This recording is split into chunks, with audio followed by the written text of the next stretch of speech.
நாதா உந்தன் தயவால் என்னை நடத்தும்.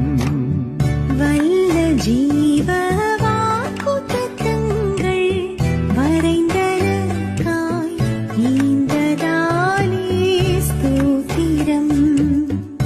பயப்படாதே வலக்கரத்தாலே பாதுகாப்பேன் என்றதாலே ஸ்தோத்திரம். பாசமென்மேல் நீர் வைத்ததினால் பறிக்க